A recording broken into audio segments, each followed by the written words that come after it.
Hey guys, what is up? And I hope you guys are having a fantastic day. I am back here with Amphibia.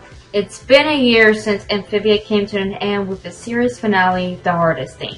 And I know, time flies fast, and although we still got Marcy's Journal and Guide to Amphibia book, we are definitely still asking for more. And we have some exciting new stuff to share. Days before making this video, Matt Brawley had recently interviewed the gamer, or also known as Jade King, to answer the questions behind the finale, and I'm going to break it down, especially what was revealed at the end of this interview or article to speak. So yeah, without any further ado, let's dive right into get some questions you might guys have for Matt Brawley answered. So the gamer asks, I still can't quite believe it's been a year since the show ended. Now that this much time has passed, what feelings do you have looking back on the ending and where we left all these characters? Matt Brawley responded that I'm very proud of the ending. It's everything I wanted for the show and its characters from the beginning. I understand if some fans found it sad, but Amphibia has always been a story about change. With that in mind, an ending where the characters continue to go on adventures together ad infinitum would have felt dishonest. Saying goodbye to things you love is part of life, and we owe it to our audience to be truthful with our stories.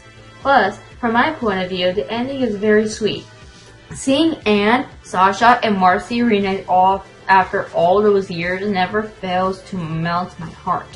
The gamer then asks, when it comes to the third season, from both a narrative and character perspective, do you feel like you achieved everything you wanted when it comes to wrapping things up for Amphibia? Matt Brawley responded, totally! This was a series that was essentially prohibited from having continuity in its first season. I remember the episode Prison Break was upsetting to some of our executives because it didn't follow the same slice of life pattern as the episodes before it. The slightest bits of serialized storytelling would often result in finger wagging from the top and the speech about how these choices could cost us viewers. Given that history, Season 3 is a miracle. It had our leads trying to find a way back to Amphibia to defeat an evil king as they are stalked by his murder robot, all while trying to make peace with Anne's parents and evade the government. I'm really happy with what our team was able to accomplish. It was all very ambitious for an 11-minute show and nearly broke the production a couple times. The episode Escape to Amphibia had 2 car chases, a hallway action sequence, and a giant killer mantis attacking throngs of the FBI agents. I still can't believe we were able to make that one. In retrospect, I think Amphibia was tantalizingly close to the kind of show the network really wanted. Funny jokes, warm characters, and friendly visuals. But the sometimes dark overarching story was seen as undesirable and something to be prompt. Next question. The final trio of episodes, the finale especially, might be my favorite episodes of Amphibia. It is so perfectly paced and does all of the characters justice in terms of their arcs and agency.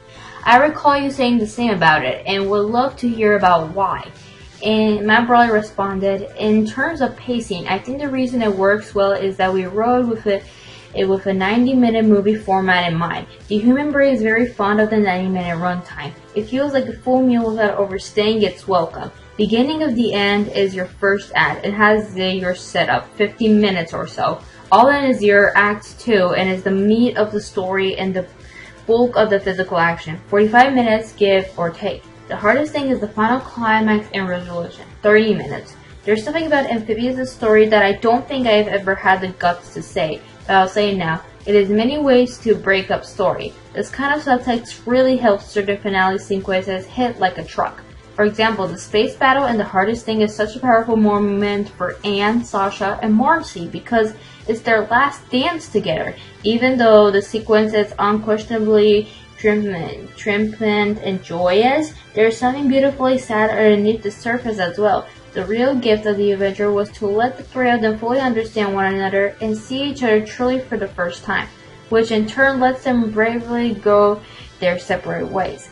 Amphibia was so delicious to write because even though there are incredibly high stakes and world-threatening villains, it's ultimately about strong personal relationships between the characters. The fate of the universe feels equally important to the fate of this friendship. We seeded the question very early in the audience as well for the 3 seasons. Viewers have been wondering just what is going to happen with Dee's friends. I remember early on, maybe season 2, a fan on Reddit said something like, "Guys, you don't think the girls will separate at the end, do you?" And the other commenters were saying, were like, "No way, Disney doesn't have the guts." Next question. The time skips are often controversial, but I also love them and was so happy to see the Owl House follow in similar footsteps to Amphibia. When it came to depicting Anne, Sasha, and Marcy as older women after such a long passage of time, did that come with any particular pressure? Matt Brawley responded, "I think we were all really comfortable with this. I remember one of our creative executives, who was a good friend of mine, was briefly cautious. Are you sure about this? Because it's going to mean we can't make any more." But honestly, seeing Anne grown up and working at an aquarium is something that has delighted everyone who has seen it.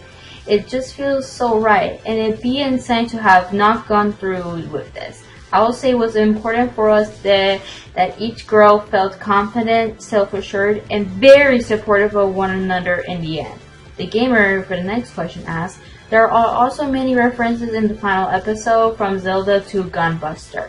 It is so damn excessive and so brilliant, even if they'd go over the heads of some viewers. What are some of your favorites? Also, is Captain Grant losing his arm a reference to Call of Duty Advanced Warfare?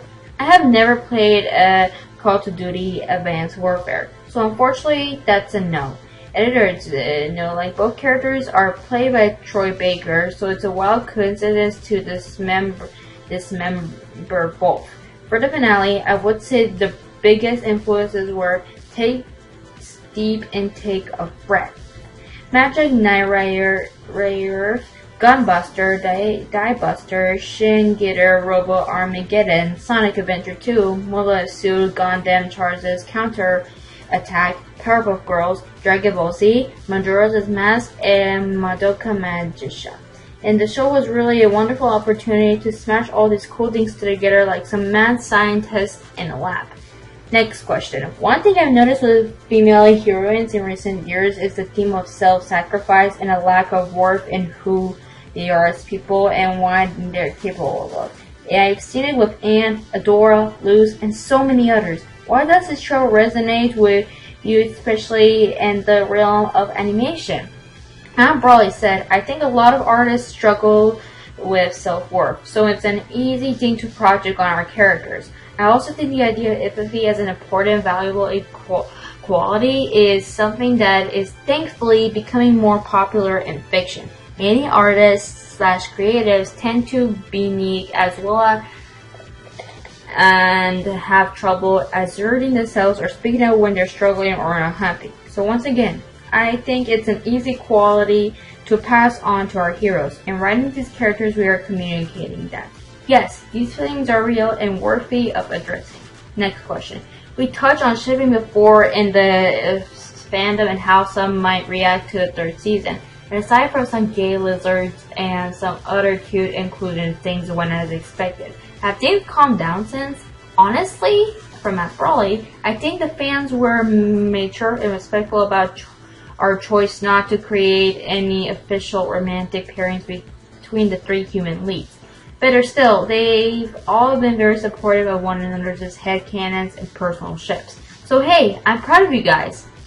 Next question. Is there any question or thing about Amphibia you haven't been asked before but would you like to bless me with? If not, is there anything in the finale you want to expand upon or change if given an opportunity? My brother said, oh, wow, I feel like the genie when Aladdin asked him what he wished for. Let me think. Free space question? Free space question. Oh, here's one. I saw some people wondering why Anne makes a joke as she is about to wither away after using the combined powers of the stones to liberate the core. Why didn't you have more serious or dramatic line there? The answer is simple. Anne wanted the last thing she saw to be with her friends smiling and laughing. Hence, she goes for the joke. Classic Anne. Next question. Marcy's journal seems like it was a huge success judging by how fans and critics reacted. How are you feeling a few months after the fact? Thanks for trusting me enough to cover it and debuted a few pages ahead of release too. It was so fun. Matt Brawley said that the journal exceeded my expectations in terms of quality. Adam, Kat, and Sol, our graphic designer, really went that extra mile to make it feel real, valuable, and complementary to the series. Thank you for covering it. Fans were so delighted to have pages trickling into the wild. Next question. While the journal covers mostly familiar events from the series, it also touches on new ground when it comes to Anne and Marcy. How did it feel to have a place to explore them in this way? Marcy explained, the diary format really let us go wild with the characters' inner thoughts in ways that would not have been appropriate on screen. For a show, rambling dialogue and inner monologues are big no-nos. But for a book like this, it's extremely natural. Next question. It's also surprisingly dark when you take away the fact Marcy is a zoomer weeaboo with Anne is a lovable dork and a deeper glimpse into mental health and personal introspection that I could have expected. Was there fun material here you could delve into that the show couldn't offer? Matt Brawley said, absolutely. There's a lot of moody sentiments in the journal that would have utterly halted the pacing of some of our episodes, but on the page we were able to make them feel as they were happening in tandem to the action/comedy found in the show. Additionally, because you, as a viewer, know what happens at the end of season 2, we were able to bake in a lot of dramatic irony with Marcy's early solo adventures. It's additive in a way that wouldn't be possible had this book been written at the same time as the show. Last question for the article. I also have to ask about the ending, which is to take place after the time skip while hinting that a new portal or similar device has been cooked up at the lab. Is this a never say never situation when it comes to returning to Amphibia? Matt Brawley said, pretty much. The journal does not commit to the girls returning to Amphibia, but allows for the possibility of a reunion, or at least for the idea that the girls would get to finally pass messages to their friends on the other side. It's whatever you want it to be. It's been such a pleasure, Jade. I hope our paths continue to cross in the future. As a scoop, I'd love to give you something big to share with the fans. I can't officially confirm it yet, but I will go on record saying it looking like more Amphibia books are coming, and they're really exciting. So yeah, this was the whole article. Wow, it was a lot to read, and my mouth got tired, and I have some thoughts to say before I end this video. So yeah, with now reading this article, this news is really exciting. With the show over now, and Marcy's journal was a really huge success. If you're going to see what is the next book, Matt Brawley put out a poll 3 months ago on February 8, 2023, asking which book to do next, an art book or a graphic novel. The most voted was a graphic novel. I know most of the people like Mike Austin and Rebecca Rose definitely want to see an art book. As Matt said before, that if the book is successful, they may publish an art book, but we will see what happens. Yeah. And that is all my thoughts. And one last thing before to pop up out of this video. And I know, since the show is over and a year has already passed since that, I'm making a lot of less Amphibia videos, since I need to focus on other projects that I have in the works. So if you guys have any ideas for Amphibia videos, let me know. I haven't read Marcy's journal yet. When I finally read it, I will do an analysis video on it. Also, definitely want to break down the post-hood that Matt Brawley was in the Owl House cast/crew that was released back in September of 2022, and any other ideas. Yeah, since the show is over, some of us had kind of moved on from talking about it, and especially me too, because of other projects that I'm working on. So yeah, if you're Amphibia fans, I really do apologize for waiting that too much long, and I really wanted to get this video out for you guys, and also get more Amphibia fans to join on this channel, and that would be really cool. So yeah, as always, I want to know your thoughts. Are you guys excited to see more Amphibia books in the future? Let me know in the comments down below, and please give me more ideas for what Amphibian video should I make next. Alright, thank you guys so much for watching, and until next time guys, take care.